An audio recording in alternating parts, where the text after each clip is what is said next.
Better games. Hello everyone and welcome to an episode of Let's Play Legend of Lotus. Anyway, the reason I was doing that is because I was testing out the controller. I'm using a SNES USB controller for this. Anyway, this is Legend of Lotus, a game. It's actually an indie game that I found on Instagram. And, well, here's the story of how I found it. Like, I found it a long time ago in a galaxy. Just kidding. I like the humor of this game. It's, similar to my humor, but not really. Anyway, like my type of humor, not my humor as in like what the jokes I make. Anyway, as soon as this little intro ends, I'm gonna start talking about how... Oh yeah, I'm beta testing this. Also, to my dismay, this is actually post-commentated. Like, I don't know, I wanted to play it live, like live commentate this, but unfortunately I just couldn't, because... Well, aside from the fact that there was absolutely nothing to talk about because this is an RPG, so for the most part, all I ended up doing was reading the text, which was kind of unfortunate. But I mean, what can I do? I ended up just reading the text, and my commentary was just boring, so I decided to post-commentate it for that reason. Anyway, I found this game on Instagram, like not on Instagram, but like I posted a picture of it because right now I'm working on an RPG, but like I'm not really doing anything, you know, like to release it to the public. In fact, if I did, I'd probably get sued the hell out of it. But you all know that because that's where my RPG progresses come in. That is the RPG that I'm working on. But I'm doing it for fun. I'm doing it for myself, and most importantly, I'm doing it to learn what RPG Maker can do. Anyway, like I posted a small screenshot on it on Instagram, and like this page called Legend of Lotus liked my photo, and I'm like, huh, this seems interesting, because like I like the little Instagram profile picture thingy, whatever it's called, that they have, and I really I liked it. Like no, not that I liked it, but like it looked interesting, so I checked out their Instagram page, and I found a whole bunch of screenshots of the game. So that's how I came to learn the game. Like I just found a whole bunch of screenshots. And I don't know, it seemed interesting. There was just something about them. Anyway, I finally have control of my character. Also, I'm not sure that's supposed to happen. Like you press A on that thing 3 times and you get 3 potions. But the problem I have is that like it lets you move a little too early. I feel like it should, like for example right there too. You get 2 items, but then you're allowed to walk around before you get the longsword. I feel like it should hold you until you get the longsword, because that's how most RPGs are. Then again, I can understand them messing it up. I wish I could read stupid chibi style. See, that's what I mean by like my type of humor. Anyway, I check out the menu and I've realized I have 2 other party members. I'm gonna be talking about them later. And by later I mean as soon as I finish my little story of how I found these guys. But yeah, I found them through Instagram, and I was just interested, and I became interested in helping out. Like after watching all like their screenshots and demo videos, I was like, oh, how can I help out, you know? And they were like, oh yeah, here's another thing. They have a Kickstarter going on right now. They're actually halfway there. Like they're looking for 2,000, and they already have 1,000. So the fact that people are backing this just kind of shows that, you know, it does have support of it. Like people are supporting it, and you know the fact that they're halfway done in a week. Anyway, the basic story, as I'm sure you already read, it's a war between the humans and elves, and this is in the style of a JRPG. And what else can I talk about? I guess I might as well talk about the characters. Like, if you look at their Kickstarter page and scroll down, you get to know a little bit of the characters. For example, there's Ren, which is the hero. Right now, you don't really know much about that guy, like in terms of personality and stuff. But then again, we have a whole game to figure him out, since he is, after all, the main character. He does seem to be like the strong-willed, you know, hero archetype. If that makes any sense. The other 2 party members, Axel and Kai, I believe. Kai was the rival, like, you know, he's basically it even says on the Kickstarter, the Gary Oak of the group. Anyway, like, Kai is the rival, the Gary Oak of the group, which means I expect him to be kind of a jerk just based off that description that was found in the Kickstarter. And then the other one was Axel, which is Ren's childhood friend, and he's a bit of a goof. Like, he's the comedic type. Also, I want to mention something, the controls. I'm using a Super Nintendo control, and I feel like the controls are a little awkward, but that's not really like anyone's, that's more of a thing that comes with RPG Maker. For example, I mentioned pressing X to like look at the menu. That's actually In the Super Nintendo controller, it's actually the A button, and then the action button would be the B button, and then run is actually X, and the map is R. Yeah, those are the only 4 buttons that appear to be used, and that's using Super Nintendo. You can also play using the keyboard. The thing is, I wasn't paying attention to keyboard controls. Let's see, what else can I talk about? Oh yeah, and then the person we just got, Taya, she's an introvert, she's pretty shy, and she's one of the love interests. At least that's what it says according to the Kickstarter page. There's more characters, but from what I've seen, we don't really seem to meet them. Anyway, there I go chasing a bird. And oh yeah, like hopefully they do something about the controls. Like either they make it so that you can change the controls yourself, or like they map it so that it makes more sense. Because the thing about, I don't know, the way I would do it, this is just my personal suggestion. I would have the A button be the action button. Like, okay, how can I put this? This is basically Xbox controls, where A is where the B button is and B is where A is, and X is where Y is and Y is where X is. The way I would have it is okay, look at a Super Nintendo controller. Y is run. Start is the menu. Okay, Y or B is run. Start would be the menu. A would be the, like the A button. And then R. Yeah, I like the map in the R button. Actually, I prefer it to be in the L. But that's, whatever. Anyway, another thing that kind of confuses me is the sword. Do I equip it immediately, or because I checked later and it's not an item that can be equipped. Apparently I still have the longsword equipped.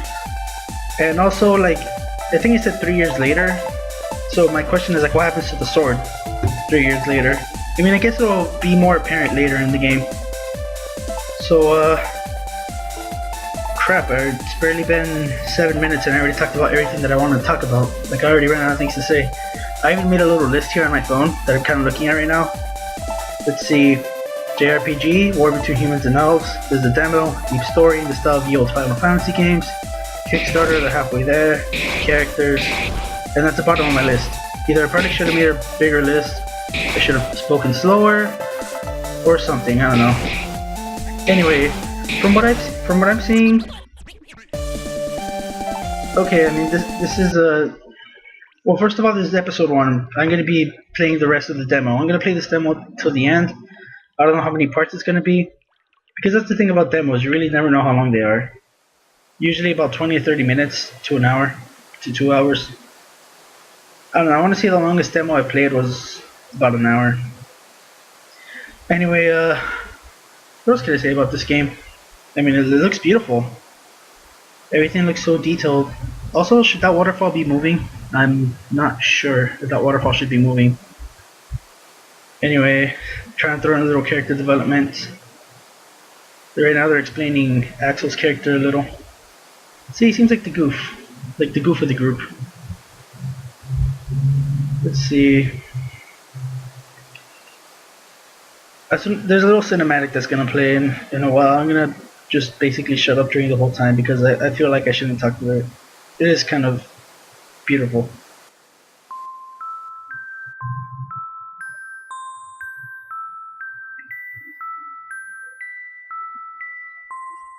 I'm not sure if it's my laptop or if that should be that, where the words Legend of Lotus coming down. I'm not sure if it's my laptop or if it should be that laggy. I think that was only 4 frames of animation. I think they should try to make it smoother. Of course, it could just be my laptop. Who knows?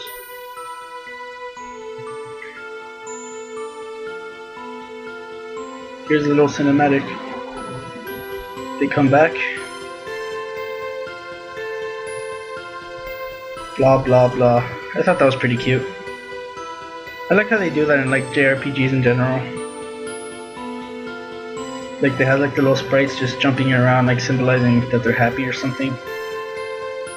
That's actually one of my favorite parts of Final Fantasy V, because I know Final Fantasy V and 6 had a lot of that, where the characters would jump up, or they would smile, or you could see the expression on the little 16-bit sprites. Anyway, I said I would shut up with this part, but yeah.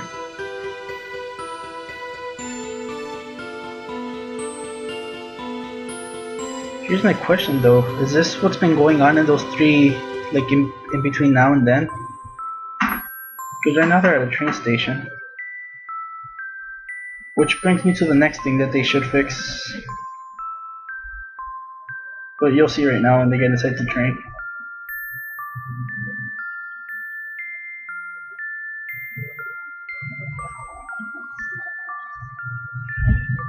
You'll see right now.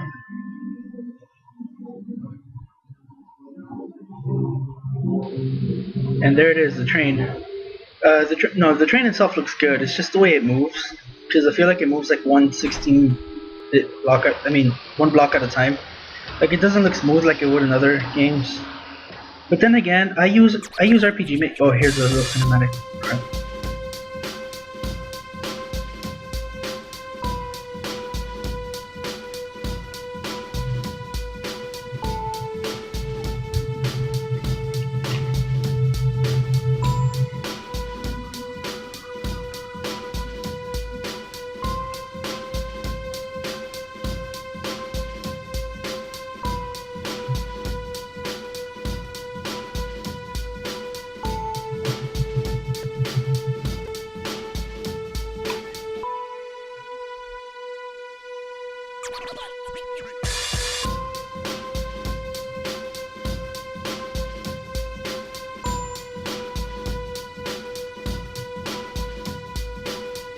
Also, I wonder why their eyes are cut out. Not cut out, but like, you know. It's not because they can't draw eyes, because clearly that little boy over there has eyes.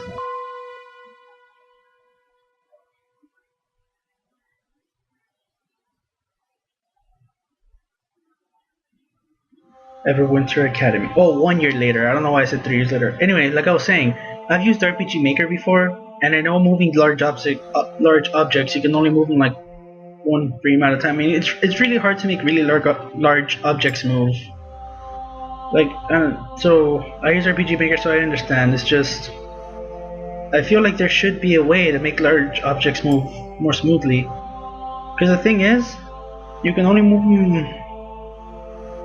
You can only move objects that are about the size of the sprite. You can make that move very smoothly, and you know there'd be no problem. But anything that's more than, what was it, 32 by 48? I can't remember. Anything bigger than that, like that no longer becomes like an object you can easily move. And I don't know, it's just hard to explain. Like you'd have to use RPG Maker to understand. So if they can find a way to make that train move more smoothly. Anyway, normally I would say this is the end of the video because I usually do the 10-minute thing, like the little rule I imposed on myself right now during the summer because of slow internet. Anyway, there's a new mechanic that they introduced in this game that I've never actually seen in any other game, which I think is a really good idea. Like, you're allowed to skip enemy encounters, but you use up points and you regain them by fighting. If it's red, you can't skip it. I believe if it's blue or yellow, I can't remember the color, even though they just said it right now. Oh god, they did the trollish thing. That troll thing where like they start you off in, would you like to hear it again? Yes, no. And they start you off at yes. I was lucky I caught that. I would have hated to skip that. And yeah, I could have sworn I saw a multi-targeting skill, but then I realized I didn't, so... Yeah, like there's no multi-target, so I just went ahead and attacked normally. Yeah, that's against one enemy, not against... The reason I didn't show off the special is because I felt no need to this early in the game, because my RPG logic is you should never have to use specials this early in the game, in any game, because like their enemies are weak. In general when I play, I don't use specials until I get to the first boss. Unless of course it's one of those games that forces you to use specials as part of a tutorial or something. Anyway, it's almost the end of the video, so I'm going to continue this whenever I have time to record, so... Hopefully you guys can check out the Kickstarter. I'm going to leave a link in the description. So, what I thought about the game? Well, so far, I see no problems aside from like the slight nitpicks that I already mentioned. Anyway, so, this is it. Oh yeah, also check out the save menu, because, I don't know, I think it looks really cool. Oh, right there where it says social links, that's another thing that they're planning to add. I think they already added in this game. I mean, they already added. They're gonna add it, of course, unless they already did so. I don't know if it's in the demo though. Anyway, We're almost near the end of the video. I can see the little bar reaching the top. So with that being said, see you all later and take care and keep a lookout for part 2 of this. Bye everyone. Check out the Kickstarter, link in the description. Bye.